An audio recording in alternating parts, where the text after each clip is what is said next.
Alors bienvenue en 2026 où, malgré les mœurs qui avancent, Philippe me dit que j'ai une tête d'insomniaque sous prétexte que je ne suis pas maquillée.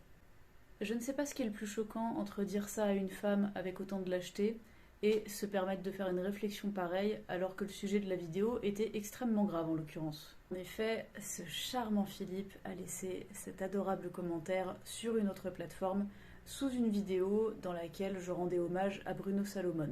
J'ai 4 comptes sur internet, j'en parlerai à la toute fin de la vidéo, et là c'était sur mon compte d'imitation humoristique où exceptionnellement j'ai rendu hommage à Bruno Salomon dans une vidéo extrêmement sérieuse. Alors la première chose que j'ai à dire c'est que moi évidemment je m'en cogne complètement qu'on me fasse des reproches comme ça m'est arrivé rarement qu'on me dise de manière plus ou moins implicite que j'étais moche sans maquillage, parce que c'est ça que ça veut dire, on ne va pas tourner autour du pot, de même que je ne surinterprète pas le commentaire, si on regarde la vidéo, ça ne peut que vouloir dire ça. Ça ne m'atteint absolument pas. Et la seule raison pour laquelle je fais cette vidéo, c'est pour dénoncer ce genre de comportement. Parce que encore au XXIe siècle, quand on est une femme et qu'on s'expose sur internet, on a la joie de recevoir ce genre de commentaires évidemment entièrement gratuits, d'une lâcheté implacable de la part d'un type qui pourrait être notre daron, voire notre grand-père. Parce que là, vu le prénom, ça sent le vieux boomer et bien frustré apparemment. Et ne venez pas me dire que je surinterprète le commentaire de notre cher Philippe. À un moment donné, ce genre de commentaire, bizarrement, j'en reçois que sous les vidéos où je ne suis pas maquillée.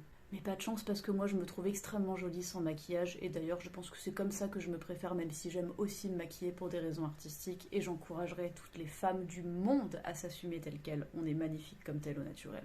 Après, il est possible que j'ai eu quelques petites cernes sur cette fameuse vidéo. Que voulez-vous, les femmes ont toujours été hyper actives et encore plus aujourd'hui puisqu'elles choisissent d'avoir la vie qu'elles veulent. Et c'est mon cas. En effet, je me donne à fond dans mes diverses activités. Donc déjà, j'ai 4 réseaux sociaux. Je participe à divers projets musicaux et l'année dernière, j'ai eu un premier rôle de soliste à l'opéra. Par ailleurs, je termine des études à côté de ça extrêmement exigeantes. J'ai aussi une vie sociale extrêmement riche, extrêmement remplie. D'où peut-être mon air d'insomniaque d'après certains. Mais c'est une bonne chose de fait, parce qu'en attendant, moi, je n'ai vraiment, mais alors vraiment pas le temps de laisser des gros commentaires de frustrés sous les vidéos des autres. Et encore moins de faire des commentaires entièrement gratuits sur le physique de quelqu'un.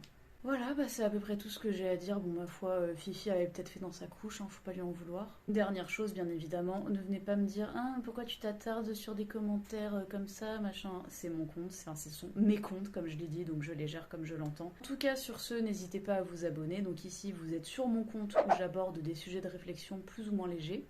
Mais j'ai notamment un autre compte où je propose des imitations humoristiques. C'est là que notre chère Fifi a laissé sa magnifique prose. J'ai encore un autre compte où je suis chanteuse lyrique, donc où je chante de l'opéra. Et enfin, j'ai un tout dernier compte où j'aborde tout ce qui est artistique au sens